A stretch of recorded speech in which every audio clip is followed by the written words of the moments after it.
Alhaji Ibrahim Musa Gusau, president of the Nigeria Football Federation, has reaffirmed that the current NFF administration is working assiduously to reroute the Nigerian game toward greater glory while also erecting infrastructure that will ensure improvement and sustainability of various development initiatives being undertaken. Gusau made this statement while visiting Chief Diane Chan, chairman of slash chief executive of GIC Moto, distributors of GAC Motors in Nigeria, on Friday in Lagos. The NFF's automotive partner is GAC. He promised that his administration will continue to fashion and implement policies that are targeted at re-engineering the Nigeria game in order to pull it back to the top. He also stated his team's commitment to fulfilling the hard work required to make the vision a reality. Our national teams have been up there before and will be back at the very top sooner than later.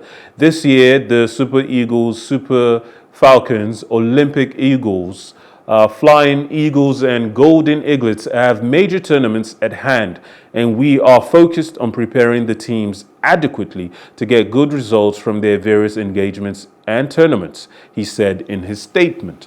Now, as regards to us trying to catch up to the standards already set in Europe, even as Europe finds new ways to improve their game.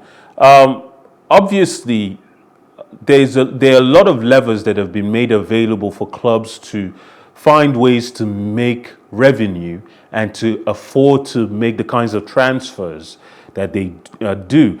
And we see how the quality of the league tends to correlate with the quality of the national teams.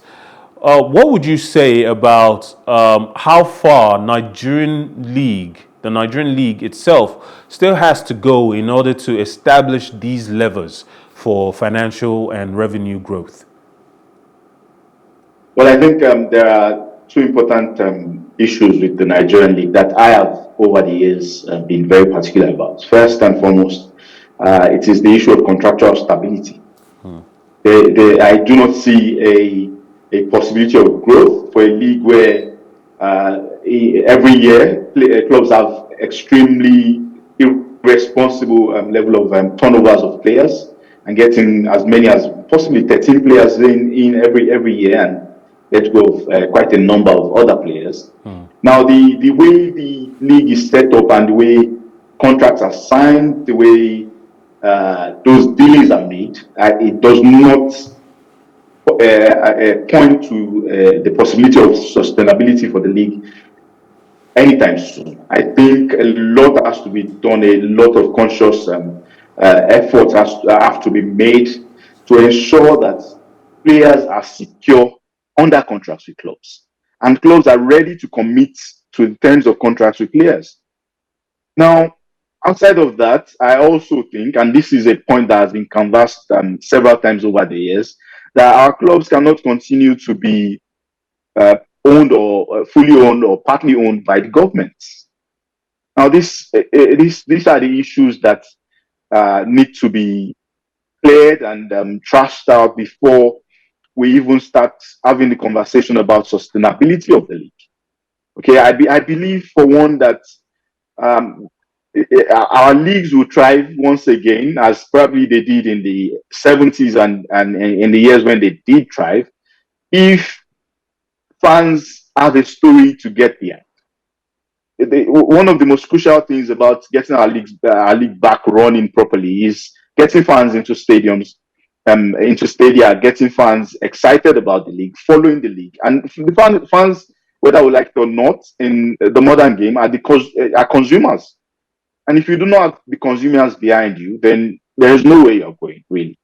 I think it is cardinal that contractual stability, which I believe is where we can truly tie stories around our football. Fans must have homegrown players that they've seen their stories develop and they can relate to.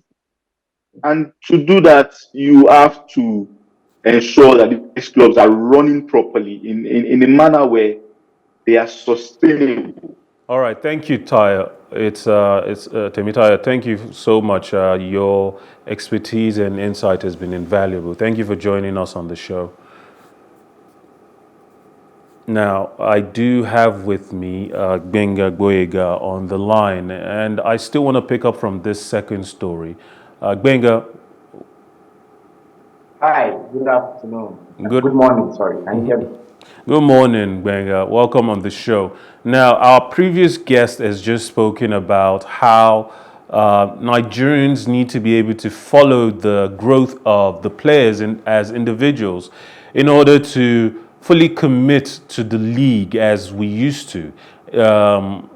And while the European League is growing, evolving, and trying to adapt to that runaway expenditure that the clubs are taking upon because they're trying to prevent a total collapse.